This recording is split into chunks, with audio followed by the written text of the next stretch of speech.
நல்லா போயிட்டுருக்கிற நம்ம வாழ்க்கையில், நம்ம குடும்பத்தில் திடீர்னு ஏகப்பட்ட அமானுஷ்யங்கள் நடக்குங்க.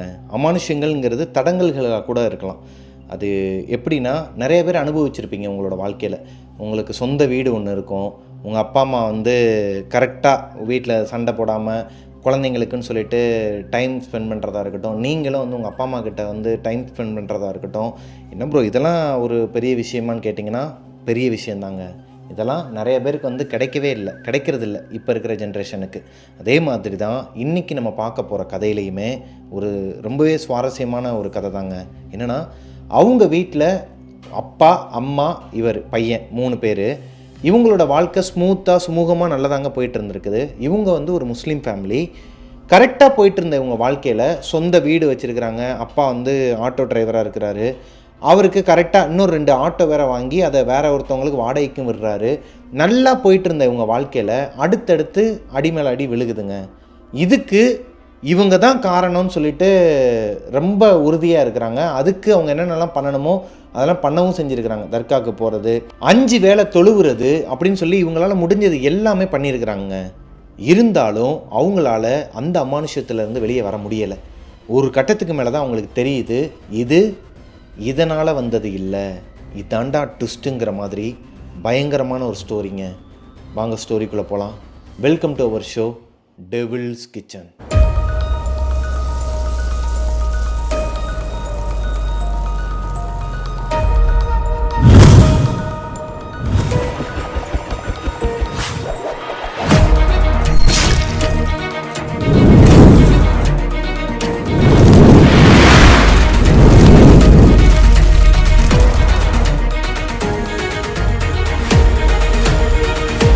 ஹலோ கோஸ்டீஸ், நான் உங்களோட பிரபாகரன். இன்றைக்கி நம்ம பார்க்க போகிற ஸ்டோரியை எனக்கு இன்ஸ்டாகிராமில் அனுப்பினவரோட பேர் ஹக்கீம். ஹக்கீம் ஆம்பூரை சேர்ந்தவர். இவரோட ஒரிஜினல் ஊர் நேமே மென்ஷன் பண்ண சொல்லிட்டாரு. ஏன்னா இப்போ அங்கே இல்லைங்க. அவங்க ஹக்கீமோட ஃபேமிலி இப்போ ஆம்பூரில் இல்லை. இவர் ஃபாரினில் செட்டில் ஆகிட்டாரு. அவங்களோட அப்பா அம்மா 2 பேருமே சென்னைக்கு வந்துட்டாங்க. ஆம்பூரில் 2016 நடந்த ஒரு உண்மை சம்பவத்தை தான் ஹக்கீம் எனக்கு இன்ஸ்டாகிராமில் ஷேர் பண்ணியிருக்கிறாரு. ஹக்கீமோட வீட்டில் அப்பா அம்மா ஹக்கீம் இவங்க 3 பேர் தாங்க. இவங்க பெரிய ஃபேமிலியாக இருந்திருக்கிறாங்க. ஆஃப்டர் மேரேஜுக்கு அப்புறமா எல்லாருமே கொஞ்சம் கொஞ்சமாக அப்படியே பிரிஞ்சு போயிட்டாங்களாங்க. ஹக்கீமோட அப்பா பேரு முகமது அப்துல். அவருக்கு கூட பிறந்தவங்க மட்டுமே மொத்தம் 5 பேராங்க. இவரை சேர்த்து 6 பேர். இப்போ எப்படி இருக்குன்னு பாத்துக்கோங்க. முகமது அப்துல் தான் ஃபர்ஸ்ட் பிறந்திருக்கிறாருங்க. மூத்த பையன் அவர் தான். அப்படின்னா அவருக்கு எவ்வளவு சுமைகள் இருக்கும். இவருக்கு கல்யாணம் ஆகுறதுக்கு முன்னாடி வரைக்குமே இவங்க வீட்டில் இருக்கிற எல்லாருக்குமே அவர் தான் பார்த்துட்டு இருந்திருக்கிறாரு. இது எல்லாரோட வீட்லயுமே நடக்கிறது தாங்க. கல்யாணத்துக்கு முன்னாடி வரைக்கும் வீட்டுக்கு நம்ம பார்க்கணும். கல்யாணம் ஆனதுக்கு அப்புறம் நம்மளோட குடும்பத்தையும் பார்க்கணும். அதை நம்ம வீட்டில் இருக்கிறவங்க புரிஞ்சுக்கணும். இது நிறைய பேரோட குடும்பத்தில் நடக்கிறது கிடையாது. இப்பயும் சரி அப்பயும் சரி ஒரு போட்டி, பொறாமை, வெஞ்சன்ஸ் இந்த மாதிரிலாம் நிறைய வந்துருதுங்க குடும்பத்துக்குள்ள. இதே மாதிரி தான் முகமது அப்துல் அவருக்கு 4 தங்கச்சிங்களாங்க, ஒரு தம்பியாம். இப்போ இந்த 4 தங்கச்சிங்கள்ல 2 பேரை கல்யாணம் பண்ணி கொடுத்துறாரு. இன்னும் 2 தங்கச்சிங்களுக்கு கல்யாணம் ஆகல. அதுக்கு முன்னாடியே அப்துலுக்கு கல்யாணம் ஆயிருதுங்க. அப்துலுக்கு கல்யாணம் ஆனதுக்கு அப்புறமா ஆம்பூர்ல தான் இவங்க இருக்கிறாங்க. இவங்களோட பூர்வீகமே ஆம்பூர் தான். இவர் அதுநாள் வரைக்குமே வெளியே ஒரு பிசினஸ் பண்ணிட்டு இருந்திருக்கிறாருங்க. இவங்க தாத்தாவோட பிசினஸ் தான் இவர் பார்த்துட்டு இருந்திருக்கிறாரு. இப்போ கல்யாணத்துக்கு அப்புறமா ஆட்டோ ஒன்று வாங்கி சரி சொந்தமாக ஒரு பிஸ்னஸ் பார்க்கலாம். ஏன்னா அந்த பிஸ்னஸ் ஆல்ரெடி இவங்களோட குடும்பத்தில் இருக்கிறவங்கள இவங்க மாமா எல்லாருமே பார்ட்னர்ஷிப்பில் இருக்கிறனால இவ்வளோ நாளாக இவரை ஏமாற்றிட்டு இருக்கிறாங்கன்னு தெரியாமலே அந்த கம்பெனியில் இவர் ஒரு நல்ல பொறுப்பில் இருக்கிறேன்னு நினச்சிக்கிட்டு இருந்திருக்கிறாருங்க. கொஞ்ச நாளுக்கு அப்புறம் தான் தெரிஞ்சிருக்குது கல்யாணம் ஆனதுக்கப்புறம். அதுவும் ஹக்கீம் பிறந்ததுக்கு அப்புறமா. ஹக்கீம் 3 மாதம் குழந்தையா இருக்கும்போது தான் அப்துலுக்கு தெரிஞ்சிருக்குது நம்ம வீட்டில் இருக்கிறவங்களாம் நம்மளை சீட் பண்ணுறாங்க. அப்துல் அவரோட ஒய்ஃப்மே சொல்கிறாங்க, எங்க நீங்கள் ஒரு ஆட்டோ வாங்குங்க, ஆட்டோ ஓட்டலாம், நம்ம ஃபியூச்சரில் கொஞ்சம் கொஞ்சமாக அதை படிப்படியாக எவ்வளோக்கு எவ்வளோ முன்னேற்ற முடியுமோ அவ்வளோக்கு எவ்வளோ இதில் முன்னேறி போயிட்டே இருக்கலாம், யாரையும் நம்பி பிழைக்க வேணாம் அப்படிங்கிற மாதிரி சொல்ல இவரும் ஒரு ஆட்டோ வாங்குறாருங்க. ஆட்டோ வாங்கி கரெக்டாக அவரோட வாழ்க்கை நல்லா சுமூகமாக போயிட்டு இருக்கு. இந்த டைமில் அப்துலோட ஒய்ஃப் என்ன சொல்கிறாங்கன்னா, அதாவது ஹக்கீம் நமக்கு அனுப்பினார் இல்லையா ஸ்டோரி, அவங்களோட அம்மா என்ன சொல்கிறாங்கன்னா, ஏங்க நல்லா இருக்கும் போதே அந்த அமௌண்ட் சேவிங்ஸுக்கு எடுத்து வைக்கிற மாதிரி நம்ம ஒரு இடம் வாங்கி போட்டுடலாங்க. இடம் வாங்கி அதை கொஞ்சம் கொஞ்சமாக நம்ம வீடு கட்டலாம், சொந்த வீடு ஒன்று கட்டலாம்னு சொல்கிறாங்க. அப்துலோட அப்பா அன்வர் பாஷா அவர் ஆம்பூர்லேயே ரொம்ப ஃபேமஸானவராங்க. அதாவது இந்த தோல் ஃபேக்ட்ரின்னு சொல்லுவாங்க இல்லையா, அந்த மாதிரி தோல் ஃபேக்ட்ரியில் வேலை பார்த்து படிப்படியாக கொஞ்சம் கொஞ்சமாக அந்த காசெல்லாம் சேர்த்து வச்சு இவரே ஒரு ஃபேக்ட்ரி ஒன்று கட்டி இவர் நிறைய பேரை வேலைக்கு வச்சு அந்த மாதிரியான ஒர்க்லாம் பண்ணிட்டு இருந்திருக்கிறாருங்க. நான் சொன்னேன் இல்லையா அவங்களோட அப்பாவோட கம்பெனியை தான் இவர் ரன் பண்ணிகிட்டு இருக்கிறாருன்னு. இவங்களோட மாமா எல்லாருமே ஏமாத்துனதுமே அந்த கம்பெனியை வச்சு தான். அன்வர் பாஷா இருக்கார் இல்லையா, முகமது அவரோட அப்பா, அவர் 2 வீடு வாங்கியிருக்கிறாருங்க. அப்போவே அந்த காலத்திலேயே 2 வீடு வாங்கியிருக்கிறாரு. இந்த 2 வீட்டில் ஒரு வீடை வாங்கி அடுத்த ஒரு வாரத்திலே விற்றுட்டு, அவசரமாக விற்றுட்டு வேறு வீட்டுக்கு வந்திருக்கிறாங்க. வேற ஒரு வீடை வாங்கியிருக்கிறாரு.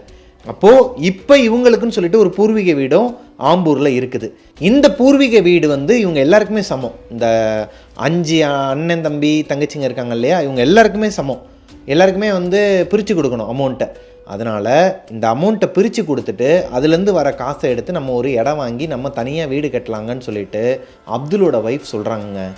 இப்போது அவருக்குமே அது நல்ல ஐடியாவை தான் தோணுது. ஏன்னா எல்லா தங்கச்சிங்களுக்கும் அதை பிரித்து கொடுத்து தான் ஆகணும். இன்னும் 2 தங்கச்சிங்களுக்கு கல்யாணமும் ஆகலை, தம்பிக்கும் கல்யாணம் ஆகலை. 2 தங்கச்சிங்களுக்கு மட்டும்தான் கல்யாணம் ஆகிருக்குது. மொத்தம் 4 தங்கச்சி சொன்னேன் இல்லையா, அதில் 2 தங்கச்சிக்கு கல்யாணமாகி அவங்க அப்ராடுக்கு போயிட்டாங்க, இன்னொருத்தவங்க லண்டனுக்கு போயிட்டாங்க. வீட்டில் இருக்குதுன்னு பார்த்தீங்கன்னா 2 தங்கச்சிங்க ஒரு தம்பிங்க தான், இவங்க கூட தான் இருக்கிறாங்க. இருந்தாலும் அப்துலுக்கு என்றைக்கு கல்யாணம் ஆச்சோ அன்னையிலேருந்தே அப்துல்லோட ஒய்ஃபு, அதாவது அவங்களோட அண்ணியை இவங்க யாருக்குமே பிடிக்காதாங்க, யாருக்குமே பிடிக்காதான், ஒதுக்கி வச்சுட்டாங்களாம். ஏன்னா அப்துல் வந்து முதல்லலாம் தங்கச்சிங்க சொன்னாலோ இல்லை தம்பிங்க சொன்னாலோ எதுனாலும் தலையாட்டிடுவாராம். அவங்க மாமா சொன்னாலும் அத்தை சொன்னாலும் எல்லார் வீட்லேயும் அப்படி தான். நமக்குன்னு ஒருத்தவங்க வர வரைக்கும் நம்ம வந்து சில விஷயங்கள்லாம் கான்சென்ட்ரேட் பண்ண மாட்டோம். நம்ம குடும்பம், நம்மளோட உறவு அப்படி தான் போயிட்டுருப்போம் இல்லையா. அப்படி தான் முகமதும் போயிட்டு இருந்திருக்கிறார். ஆனால் எல்லாருமே சீட் பண்ணுறாங்க, ஏமாத்துறாங்க. நம்மளோட வாழ்க்கையை நம்ம என்றைக்கு பார்க்குறது, நம்ம குழந்தைக்கு என்றைக்கு பார்க்குறதுன்னு சொல்லிட்டு ஒரு விஷயம் வந்ததுக்கப்புறமா தான் அவரே அவரோட ஒய்ஃபோட பேச்சை கேட்க ஆரம்பிச்சிருக்கிறாரு. இப்போது முகமது என்ன சொல்கிறாருன்னா, அம்மா நீ சொல்கிற ஐடியா நல்லா தான் இருக்குது, ஆனால் எல்லாருக்குமே சமமாக பிரித்து கொடுக்கணும், இப்போதைக்கு இது வேணாம், தங்கச்சிங்களுக்கெல்லாம் கல்யாணம் முடியட்டும், மீதி இருக்கிற 2 தங்கச்சிக்கும் கல்யாணம் ஆகட்டும், தம்பி கூட நான் பேசிக்கிறேன். அவரோட ஒய்ஃபுமே ஓகேங்க நீங்கள் சொன்னால் கரெக்டாக தான் இருக்குன்னு சொல்லிட்டு விட்டுறாங்க. இவங்க சொல்லி அன்றைக்கி தான் பேசியிருக்கிறாங்க, அன்றைக்கி நைட்டு தான் இதை பேசிகிட்டு இருக்கிறாங்க. அடுத்த நாள் காலையிலேயே அவங்க தங்கச்சிங்க காதுக்கு அது எப்படி போச்சுங்கிறது தெரியலையாங்க. அடுத்த நாள் காலையிலே பஞ்சாயத்து, சொத்தை பிரி, எனக்கு என்னோடய அப்பாவோட சொத்து எனக்கு வேணும்னு சொல்லிட்டு கல்யாணமாகாத தங்கச்சிங்களே வந்து பிரச்சனை பண்ண ஆரம்பிச்சிருக்கிறாங்க. 2 தங்கச்சிங்க, தம்பி அங்கே ஃபாரினில் இருக்காங்க இல்லையா, அந்த 2 தங்கச்சிங்களும் இதில் தலையிடவே மாட்டாங்களாம். அவங்க உண்டு, அவங்க வேலை உண்டுன்னு சொல்லிட்டு அவங்க பாட்டுக்கு போயிட்டாங்க, அவங்களோட குடும்பத்தை பார்த்து போயிட்டாங்க. இவங்க 3 பேருக்கும் முகமதை நோன்றது தான் வேலையே வாங்க, அண்ணனை நோன்றது தான் இந்த 2 தங்கச்சிங்களுக்கும் தம்பிக்கும் வேலையே வாங்க. காலையில் வந்து உட்காந்து அவர் சாப்பிட கூட இல்லையா, ப்ரஷ் கூட பண்ணலையா, வந்து உட்காந்துக்கிட்டு எனக்கு சொத்தை பிரி, அந்த பூர்வீக வீடை வந்து விற்கணும், விற்றுட்டு எனக்கான இதை கொடு, ஏமா உனக்கு கல்யாணம் ஆகலை, இன்னும் நான் தானே பார்க்கணும், ஓ எல்லாமே இப்படி தான் நடந்துகிட்டு இருக்குதா, நீ தான் பொண்டாட்டி பேச்சை கேட்டு ஆடிட்டு இருக்கல, அப்படி இப்படின்னு சொல்லி ஏகப்பட்ட சண்டையாங்க. இப்போது சரி நம்ம உயில் எடுத்து பார்த்துடலாம்னு சொல்லிட்டு லாயரை கூப்பிட்டு உயில் எடுத்து பார்க்கும்போது அன்வர் பாஷா, அது முகமது அவரோட அப்பா இருக்கார் இல்லையா, அன்வர் பாஷா வந்து முகமது பேரில் தான் உயில் எழுதி வச்சுருக்கிறாராம். சட்டப்படி அந்த பூர்வீக வீடோட மொத்த அமௌண்ட்டுமே, அந்த பூர்வீக வீடே முகமதுக்கு தான் வந்தாகணும். ஆனால் அவர் அந்த மாதிரி கேரக்டர் கிடையாதுங்க. என்ன தான் அப்பா தன்னோட பேரில் எழுதி வச்சாலும் தங்கச்சிங்களுக்கு பிரித்து கொடுக்கணும், சரிபங்காக கொடுக்கணும்.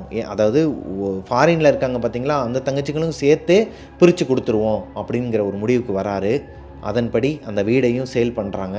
சேல் பண்ணதுக்கப்புறமா அதுலேருந்து வந்த அமௌண்ட்டை எல்லா தங்கச்சிகளுக்கும் பிரித்து கொடுத்துட்டு இவருக்குன்னு இருக்கிற அமௌண்ட்டில் ஒரு இடம் வாங்குறாருங்க.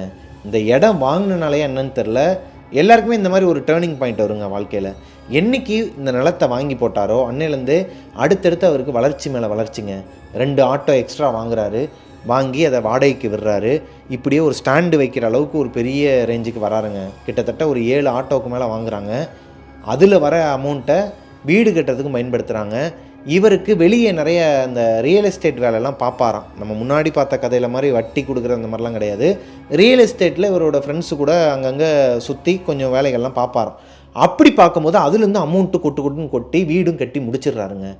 ஆனால் இவரோட தங்கச்சிங்க இருக்காங்க பார்த்தீங்களா, அவங்களுக்கு இன்னுமே கல்யாணம் ஆகலை. அந்த 2 தங்கச்சிங்களுக்கும் தம்பிக்கும் கல்யாணம் ஆகலை. ஆனால் ஒன்று தான் சுற்றிக்கிட்டு இருக்கிறாங்க, ஒரு மாதிரி வெஞ்சின்லேயே சுற்றிக்கிட்டு இருக்கிறாங்க. இவன் மட்டும் எப்படி பெரிய ஆளானா, இவன் மட்டும் எப்படி வீடு கட்டினான், அந்த அமௌண்ட்டை வந்து நமக்கு பாதி தானே கொடுத்தான், அப்போ இவன் நமக்கு தெரியாமல் நிறைய அமௌண்ட் எடுத்துக்கிட்டானா, இப்படி பல பிரச்சனைகள் அடுத்தடுத்து பண்ணிக்கிட்டே இருந்திருக்கிறாங்க. நியாயமாக பார்த்தா அவங்களுக்கு காசே கொடுத்துருக்கக்கூடாது. இருந்தாலும் இவங்க அப்பா கொடுத்துருக்கிறாரு, முகமது வந்து கொடுத்துருக்கிறாரு. அதோடு போகலாம்ல, ஆனால் விடலையாங்க. இப்போது இதுக்கப்புறம் தான் ட்விஸ்டே ஆரம்பிக்குதுங்க. என்னன்னா, வீட்டில் சந்தோஷமாக வாழ்ந்துக்கிட்டு வந்துட்டு இருந்திருக்கிறாங்க. இப்படியே ஒரு 5 வருஷம் 6 வருஷம் போயிடுது. என்னதான் முகமதோட தங்கச்சிங்களும் தம்பியும் அவங்களோட குடும்பத்தையும் அவங்களோட ஒய்ஃபையும் நோண்டிக்கிட்டே இருந்தாலும் அவங்க வேலையை பார்த்துக்கிட்டு தாங்க இருந்திருக்கிறாங்க. அதாவது முகமது அவங்களோட ஒய்ஃபும். அவங்க ஒய்ஃப் வந்து ஹவுஸ் ஒய்ஃப் தான். முகமது அவரோட ஒய்ஃப் வந்து ஹவுஸ் ஒய்ஃப் தான். ஹக்கீமை பார்த்துக்கிறது, இப்போ ஹக்கீமுக்கு வந்து ஒரு 6 வயசு ஆகிடுச்சாங்க. அவரை பார்த்துக்கிறது, இவங்களோட குடும்பத்தில் கான்சென்ட்ரேட் பண்ணுறது, இப்படியே தான் போயிட்டு இருந்திருக்குது. இந்த 6 வருஷத்தில் இவங்க அடுத்து இன்னொரு லெவலுக்கே போயிட்டாங்க. வீடு கட்டினாங்க இல்லையா, அதில் மேலே ஒரு தளம் போட்டு 2 அடுக்கு மாடியாக கட்டி நல்லா போயிட்டுருக்குதுங்க இவங்களோட வாழ்க்கை. ஒரு நாள் இவங்களோட தங்கச்சிங்க 2 பேர் இன்னுமே கல்யாணம் ஆகலை. இந்த 6 வருஷமாக இந்த தங்கச்சிங்களுக்கு வெளியே வரம் பார்க்குறாங்க, எங்கேயுமே எதுவுமே செட் ஆகாமல் இப்போ வரைக்கும் கல்யாணமே ஆகாமல் தான் இருந்துகிட்ருக்குறாங்க. இவங்க வீட்டுக்கு வருவாங்களாங்க. இவங்க வீட்டுக்கு வரும்போது ஸ்வீட்ஸ் எடுத்துகிட்டு வருவாங்களாம்.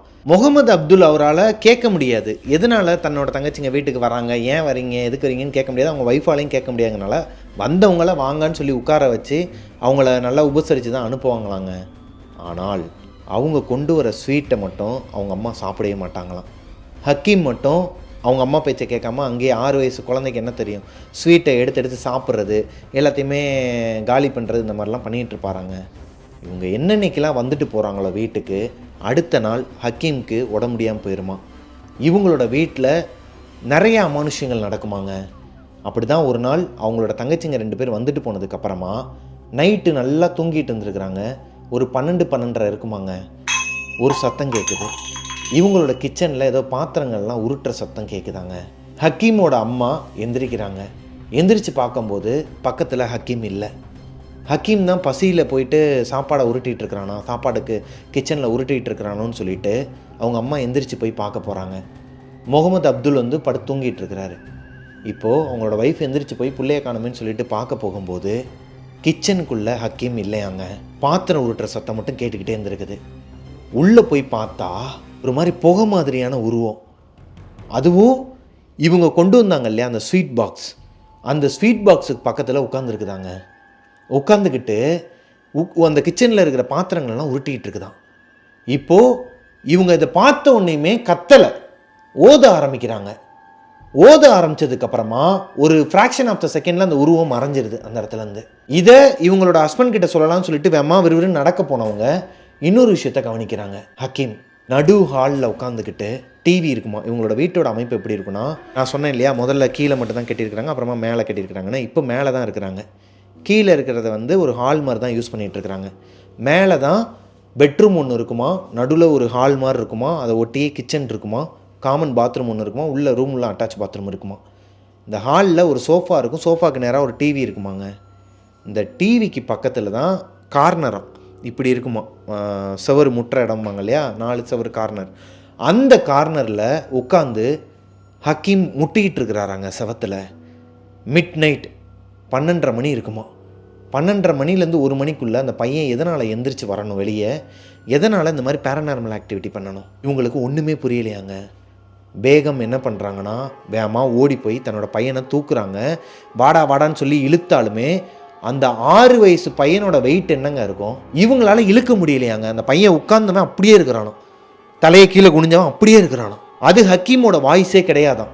இப்போ இவங்க ஓத ஆரம்பிக்கிறாங்க. இவங்க மறுபடியும் ஓதுனாலுமே அந்த பையன் வந்து அடிக்கிறானா, பெத்த அம்மாவையே அடிக்கிறானா, முடியை பிடிச்சி இழுக்கிறானா, போயிரு உன்னை கொன்றுவேன் அப்படிங்கிறானோ. அலறி அடிச்சுக்கிட்டு வேமா ஓடி இருக்கிறாங்க. அப்துல்லை போய் கூப்பிட்டுருக்குறாங்க. முகமது அப்துல் இருக்கிறார் இல்லையா, அவரை எழுப்பி விட்டு எங்க இந்த மாதிரிலாம் நடக்குதுன்னு சொல்லி கூப்பிட்டு வந்தா ஹக்கீம் நார்மலாக சோஃபாவில் படுத்து தூங்கிட்டு இருக்கிறாராங்க. இவங்களுக்கு ரொம்ப தூக்கி போடுது. அப்துல் என்ன சொல்கிறாருன்னா, இம்மா எதனா கனவு கண்டியா, இல்லைன்னா என்ன, ஏன் வந்து இந்த மாதிரிலாம் பேசிக்கிட்டு இருக்கிற, உனக்கு என் தங்கச்சிங்க வந்துட்டு போனாலே உனக்கு இந்த மாதிரி தாட் தான் வருது, நீ முதல்ல எண்ணங்களை சரிப்படுத்து, அப்படின்னா உனக்கு நல்லா நார்மல் ஆகிடுவேன். நீ அவங்க மேலே எதனா ஒரு சந்தேகம் வைக்கிறேன்னா அதுவே உனக்கு ஒரு இல்யூஷனை கொடுக்குது, இந்த மாதிரி கற்பனைகளை தூண்ட சொல்லுது, அப்படி இப்படின்னு என்னமோ பேசியிருக்கிறாருங்க. அவங்க அடித்து சொல்கிறாங்க, ஏங்க நான் பார்த்தேன் கிச்சனில் ஒரு உருவம் இருந்துச்சு, நான் அல்லாவை நினச்சிட்டு ஓத ஆரம்பித்தேன், அது காணா போயிடுச்சு, அப்புறமா நம்ம பையன் வந்து காணுமேன்னு சொல்லிட்டு தான் வெளியே வந்து அவன் முட்டிகிட்டு இருக்கிறாங்க. இந்த மாதிரின்னு சொன்னால் நம்பவே மாட்டுறாங்க. சோஃபாவில் படுத்து தூங்கிட்டு இருக்கிற பையனை அப்துல் தூக்கிட்டு போய் அவங்க பெட்டில் படுக்க போட்டு, இவங்க அம்மா பேகமும் வந்து சொல்கிறத அவர் கேட்கல, எதுவுமே கேட்குற மாதிரி இல்லைன்னு சொல்லிட்டு அவங்களும் படுத்து தூங்கிடுறாங்க. ஆனால் பேகமுக்கு அன்றைக்கி நைட்டு முழுக்க தூக்கம் வரலை. இது ஏதோ தப்பாக இருக்குது. இது நாள் வரைக்கும் கண்கோளாறாக இருந்துச்சு. அவங்க வந்துட்டு போனாலே வீட்டில் வந்து ரத்த காயம் நடக்குமா, ஏதாச்சும் ஒரு வகையில் ரத்த காயம் வருமாங்க. இவங்க பார்த்து தான் நடந்து போவாங்களாம். ஒன்று இவங்களுக்கு வருமா, இல்லை அவங்க பிள்ளைக்கு வருமா, இல்லை அவருங்க ஹஸ்பண்டுக்கு வருமா, முகமது அப்துல்க்கு வருமா.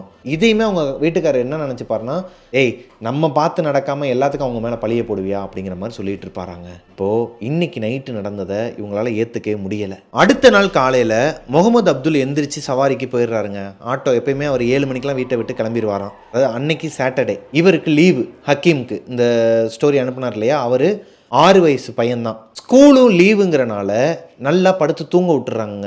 தூங்கிட்டு இருக்கும்போது இவங்க அம்மா வேகம் வந்து வேலை பார்த்துட்டு இருக்கிறாங்க கிச்சனில். வேலை பார்த்துட்டு இருக்கும்போது திடீர்னு ஒரு சத்தம், டம்முனி யாரோ கீழே விழுந்த மாதிரி. ஐயோ பிள்ளை தான் கீழே விழுந்துருச்சு போல, ஏன்னா கட்டிலில் படுக்க போட்டு வந்திருக்கிறாங்க, கீழே உருண்டு விழுந்துருவாராம். அப்பப்போ டம்முன்னு சவுண்டு கேட்டோன்னையும் பிள்ளை தான் கீழே விழுந்துருச்சுன்னு சொல்லிட்டு வேமா ஓடி வந்து பார்த்தா நல்லா படுத்து தூங்கிட்டு இருக்கிறாருங்க ஹக்கீம். ஆனால் அவங்க கேட்ட சத்தம் உண்மை. எங்கேருந்து வந்துச்சு அந்த சத்தம்? இவங்களுக்கு மறுபடியும் ஒரு பயம் வருது. இந்த வீட்டில் ஏதோ ஒன்று இருக்குது. நேற்று நைட்டே பார்த்துட்டாங்க, ஒரு அமானுஷம், ஒரு புகை மாதிரியான உருவத்தை அவங்க பார்த்துட்டாங்க. அது போக பையன் முட்டிகிட்டு இருக்கிறதையும் பார்த்துட்டாங்க. அவங்களோட பிளானே ஈவினிங்காக அந்த பையனை கூப்பிட்டுட்டு தர்காவுக்கு போகணுங்கிறது தான். இப்போ வேலை பார்த்துட்டு இருக்கிறாங்க, அதுக்குள்ளே வீட்டு வேலையை எல்லாத்தையும் முடிச்சிடலாம். ஈவினிங்காக அவங்களோட வீட்டுக்காரர் வந்ததுக்கப்புறமா 7 மணி 8 மணிக்கு அப்பில் தர்காவுக்கு போய் பார்த்துட்டு வந்துடலாம் அப்படிங்கிறது தான் அவங்களோட பிளானாகவே இருந்திருக்குது. ஆனால் இதுக்கு நடுவில் ஏகப்பட்ட அமானுஷங்கள் நடந்திருக்குதுங்க. இப்போ இந்த சத்தம் கேட்டதுக்கப்புறமா வந்து பார்க்குறாங்க, ஓகே எங்கேயோ கேட்குது போலன்னு சொல்லிட்டு அவங்களே அவங்கள மனசை தேர்த்திக்கிட்டு அவங்க வேலையை பார்த்துக்கிட்டு இருக்கிறாங்க. குளிக்க போயிருக்கிறாங்க. அப்போ வரைக்கும் அந்த பையன் தூங்கிட்டு தான் இருக்கிறான். பாத்ரூமில் குளிச்சிக்கிட்டு இருக்கும்போது அவங்களோட பையனோட வாய்ஸ் வெளியே இருந்து அழுதுகிட்டே என்னைய விட்டுருன்னு சொல்லிட்டு கேட்குதுங்க. இவங்க என்னமோ ஏதோன்னு சொல்லிட்டு பதறி அடிச்சுக்கிட்டு குளிச்சிட்டு இருக்கிறவங்க வெளியே ஓடி வந்து பார்த்தா பையன் தூங்கிட்டு இருக்கிறானாங்க, நல்லா தூங்கிட்டு இருக்கிறானா. இவங்களுக்கு ஒன்றுமே புரியலை. இப்போ பையனுக்கு உயிருக்கு ஆபத்தா? பையன் கீழே விழுகிற மாதிரி சத்தம் கேட்குது. நேற்று நைட்டு பையன் ஆல்ரெடி முட்டிக்கிட்டு இருக்கிறத பார்த்துட்டாங்க லைவாகவே. இப்போ பையனோட வாய்ஸ்லேயே என்னை காப்பாற்றுங்கன்னு சொல்லிட்டு அழுதுகிட்டு இருக்கிற மாதிரி ஒரு சவுண்டு வேற கேட்குது.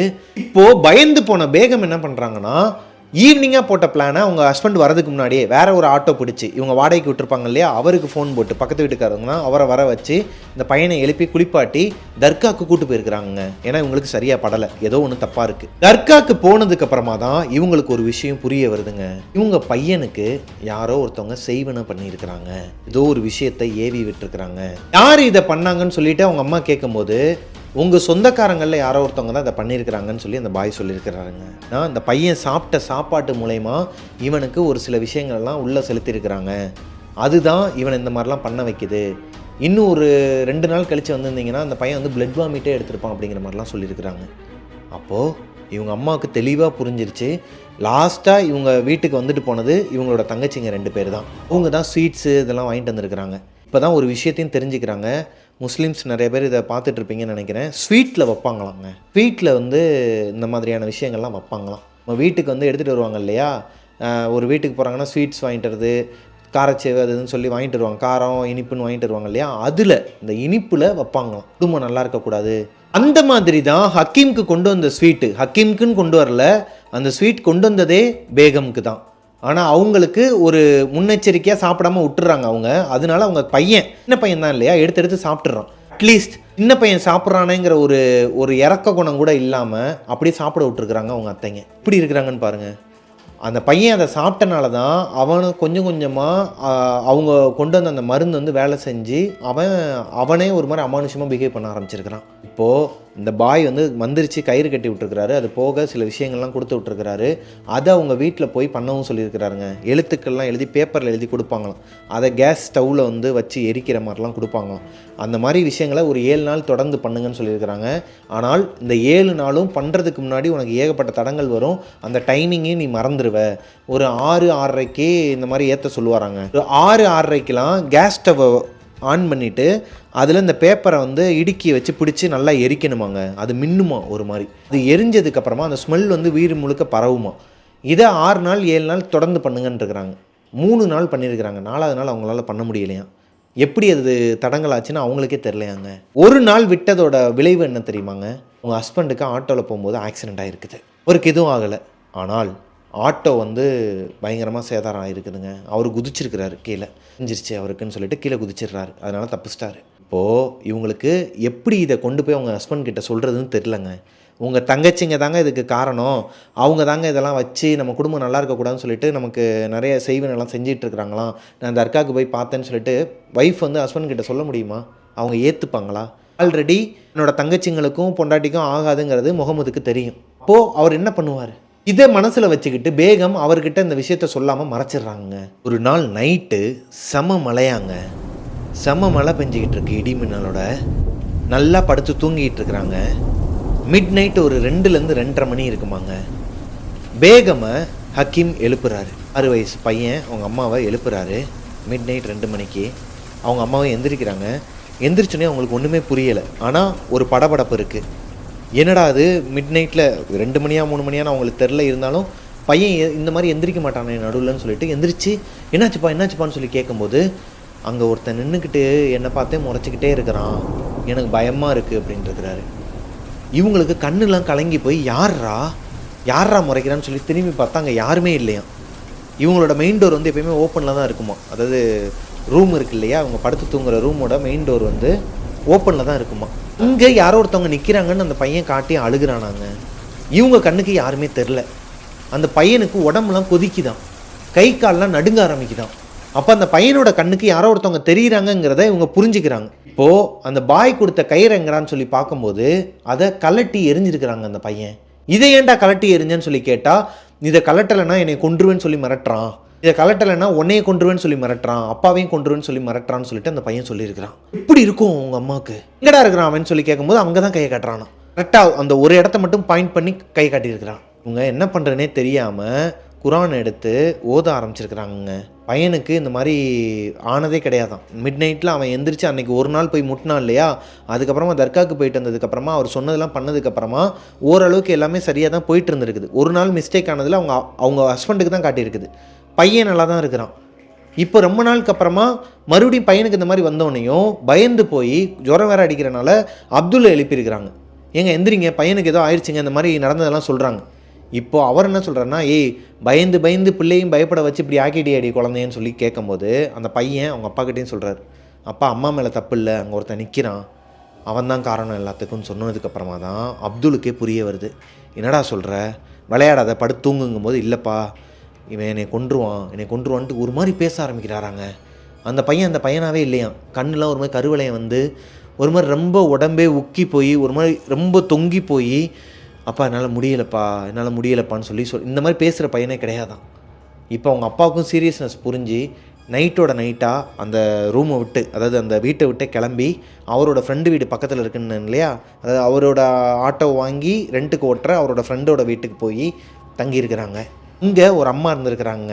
அவங்களுக்கு இந்த சாமிலாம் வருமா, அருள் வந்து ஆடுவாங்களாம். அவங்க வந்து ஹிந்து ஃபேமிலி.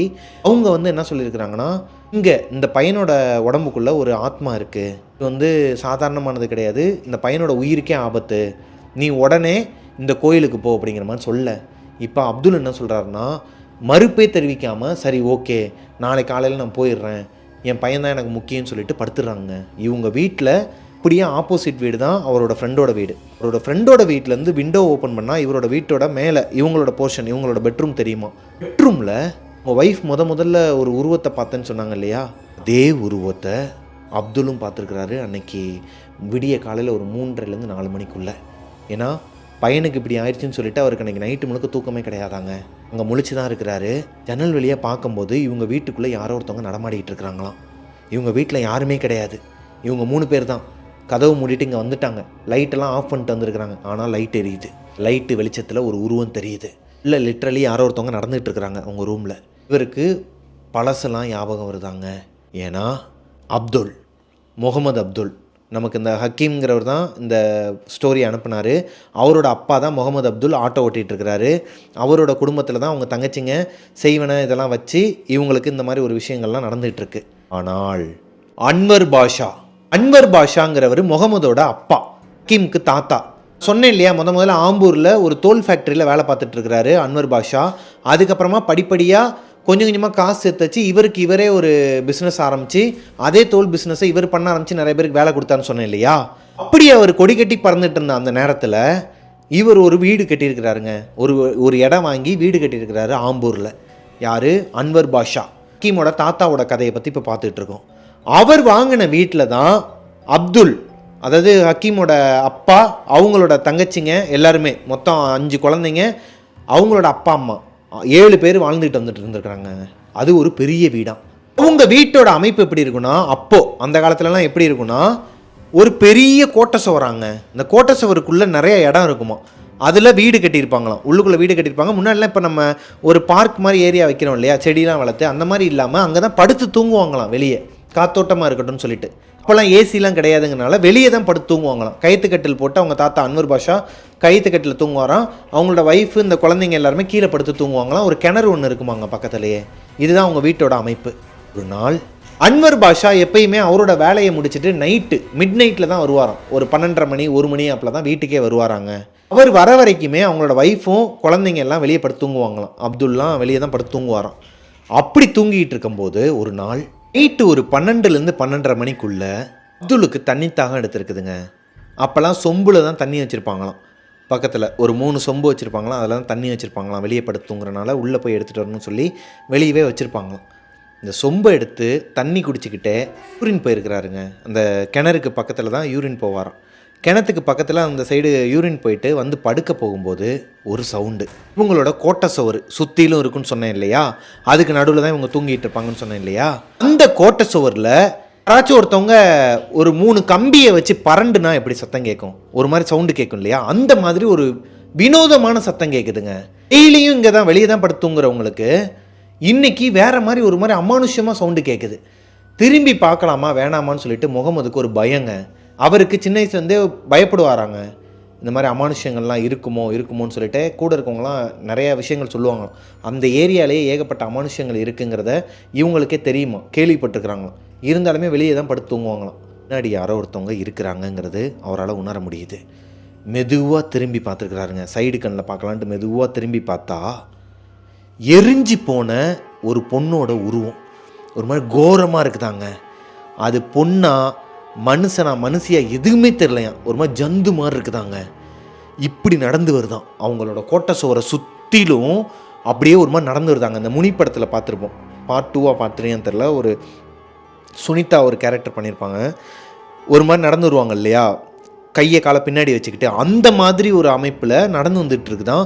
கோட்டை சுவரை சுற்றி வருதான். பார்த்துட்டு அலறி அடித்து கத்திருக்கிறாருங்க.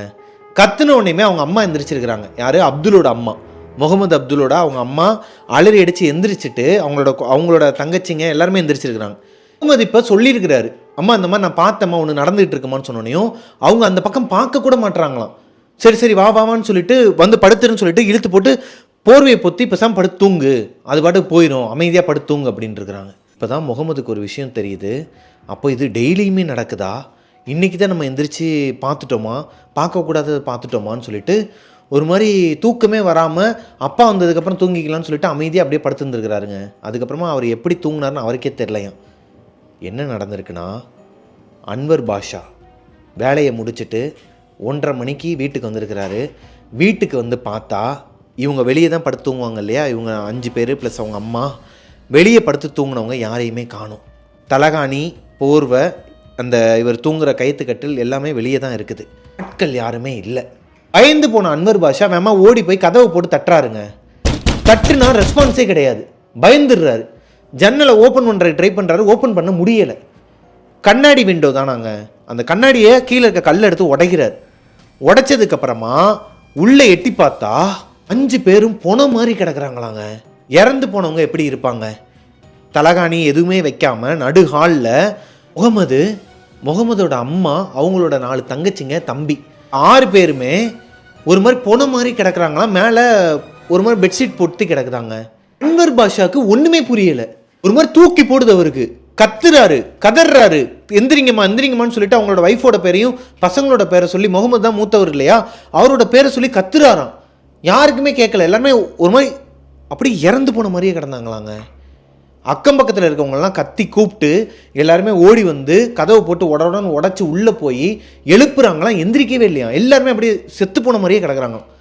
ஒரு பாய் ஒருத்தர் இருந்திருக்கிறார் பக்கத்திலே, தர்கால தான் இருப்பாராம். அந்த பாய் வந்து என்ன பண்ணியிருக்கிறாருன்னா, அவர் ஒரு வாட்டர் எடுத்து மூஞ்சில் தெளிச்சிருக்கிறாங்க. அன்வர் பாஷாவோட ஒய்ஃபோட முகத்தில் தெளிச்சதுக்கப்புறமா அவங்களுக்கு உயிர் வந்திருக்குது. லிட்ரலி இறந்துட்டாங்களாங்க. அவங்க ஒரு மாதிரி பெருமூச்சு விட்டு தான் எந்திரிச்சிருக்கிறாங்க. அப்படின்ட்டு எந்திரிச்சிட்டு ஏங்க பிள்ளைங்களை எழுப்புங்கன்னு இருக்கிறாங்க. எல்லாரையும் எழுப்புனதுக்கப்புறமா அவங்க சொல்லியிருக்கிறாங்க, அவங்க இறந்து போனது அவங்களுக்கே தெரியுதாங்க. அவங்க அம்மாவுக்கு வந்து தெரிஞ்சிருக்குது, மற்ற குழந்தைங்களுக்கு முகமதுக்கோ இல்லை அவங்களோட தங்கச்சிங்களுக்கெல்லாம் தெரியலை. ஆனால் அன்வர் பாஷா அவங்களோட ஒய்ஃபுக்கு தெரிஞ்சிருக்குதுங்க. அவங்க சொல்கிறாங்க, வெளியே தாங்க படுத்திருந்தோம், முகமது இந்த மாதிரி அந்த உருவத்தை பார்த்துட்டான், நாங்கள் டக்குன்னு அவனை கூட்டு வந்து படுக்க வச்சிட்டேன், எப்படி நாங்கள் வீட்டுக்குள்ளே வந்தோன்னே தெரில, ஆனால் நாங்கள் இறந்துட்டோங்கிறது எனக்கு நல்லாவே தெரிஞ்சிச்சு. இந்த வீடு நமக்கு வேணான்னு சொல்லிவிட்டு வாங்கின ஒரு வாரத்திலேயே, இந்த வீடை வாங்கின ஒரு வாரத்திலேயே வீடை விற்றுட்டு வேறு ஒரு வீடு வாங்கி போயிருக்கிறாரு அன்வர் பாஷா. ஆரம்பத்தில் சொல்லியிருப்பேன், இந்த மாதிரி 2 பூர்வீக வீடு இருந்துச்சு, ஒரு வீடை விற்றுட்டு தான் இன்னொரு வீடு வாங்கி போட்டாங்க அப்படிங்கிறத. அந்த வீடை விற்றுட்டு தான் இவர் வீடை கட்டியிருக்கிறார். சின்ன வயசில் முகமது பார்த்த அதே உருவத்தை அவரோட வீட்டுக்குள்ளே இப்போ அவர் பார்க்குறாருங்க. இந்த சம்பவம்லாம் நடந்ததுக்கப்புறமா அவரோட ஃப்ரெண்டு வீட்டிலேருந்து பார்க்குறாரு. இப்போ தான் முகமதுக்கு ஒரு விஷயம் புரியுது. அன்னைக்கு நம்ம பார்த்த அந்த உருவம், அன்னைக்கு நம்ம பார்த்த அந்த வீட்டில் இருந்த ஒரு அமானுஷ்யம் இப்போ வரைக்கும் நம்ம குடும்பத்தை பின்தொடருதா, அதனால தான் நமக்கு இதெல்லாம் நடக்குதா, தன்னோட பையனுக்கு இதெல்லாம் நடக்குதா. அந்த 5 குழந்தைங்களில் முகமது மட்டும்தான் அந்த உருவத்தை பார்த்துருக்கிறாரு. இதனால தான் அந்த உருவம் இவரை பின்தொடருதா. இப்படி பல கேள்விகள் எழுதுங்க. அடுத்த நாள் காலையிலேருந்து இவருக்கு தர்காவுக்கு போகிறாரு. 5 வேளை தொழுகிறாரு. வீட்டிலையே ஊதிக்கிட்டே இருக்கிறாங்க. வீட்டில் சாம்பிராணிலாம் போடுறாரு. நிறைய வேலைகள் பார்க்குறாருங்க, பையனை ப்ரொடெக்ட் பண்ணுறதுக்காகவும் குடும்பத்தை காப்பாற்றுறதுக்காகவும். இதை மீறியுமே சின்ன சின்ன இரத்த காயம் வர்றது. இவங்க வீட்டுக்குள்ளே வந்து ஒரு பேட் ஸ்மெல் வருமாங்க, ஒரு மாதிரி எலிசத்த ஸ்மெல் மாதிரி வருமா.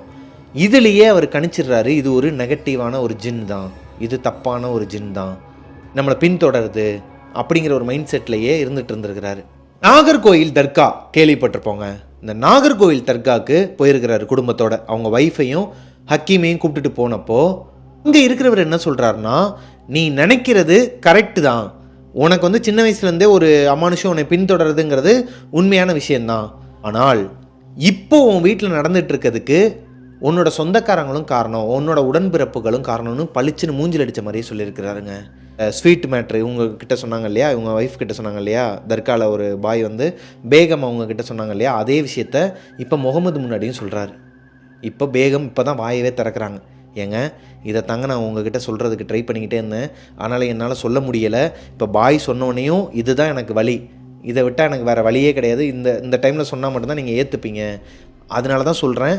உங்கள் தங்கச்சிங்க வந்துட்டு போனதுக்கப்புறமா தான் பிள்ளைக்கு உடம்பு முடியாமல் போனது எல்லாமே நடந்துச்சு. நான் தர்காவில் போய் கேட்கும்போது ஆம்பூரில் நம்ம வீட்டுக்கிட்ட இருக்கிற பாய் என்ன சொன்னார்னா இதே விஷயத்த தான் சொன்னார்.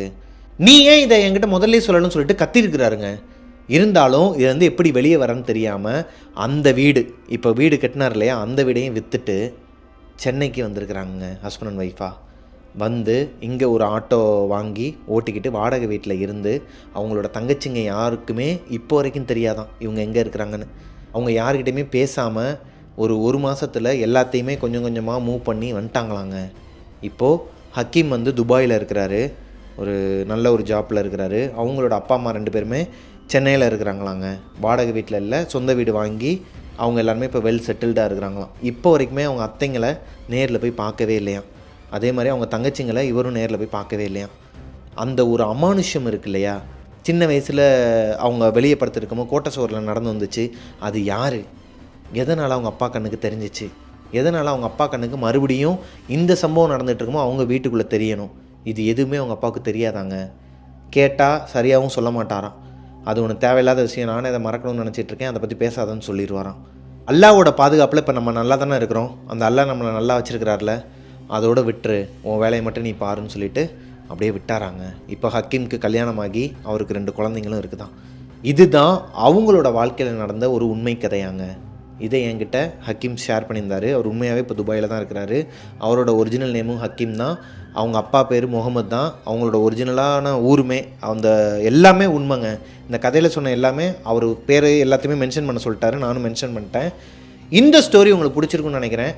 பிடிச்சிருந்தால் லைக் பண்ணிடுங்க. உங்களோட வாழ்க்கையிலையும் இதே மாதிரி எதனா அமானுஷங்கள் நடந்திருக்குது, இல்லை என்னோடய சொந்தக்காரங்களே வந்து எனக்கு இந்த மாதிரி செய்வேன்னு சொன்னெல்லாம் வச்சுருந்தாங்க, அது எங்களுக்கு ஃப்யூச்சரில் தான் தெரிஞ்சிச்சு, அதுலேருந்து நாங்கள் இப்படி தான் வெளியே வந்தோம் அப்படிங்கிற மாதிரியான விஷயங்கள்லாம் என்கிட்ட ஷேர் பண்ணணும்னு நினச்சிங்கன்னா, ஏன்னா இது நிறைய பேருக்கு யூஸ்ஃபுல்லாக இருக்குது. இப்போது நம்ம ஸ்டோரியில் கிட்டத்தட்ட இப்போ வரைக்கும் நம்ம சொன்னதில் நிறைய பேருக்கு யூஸ்ஃபுல்லாக இருந்திருக்குன்னு சொன்னாங்க.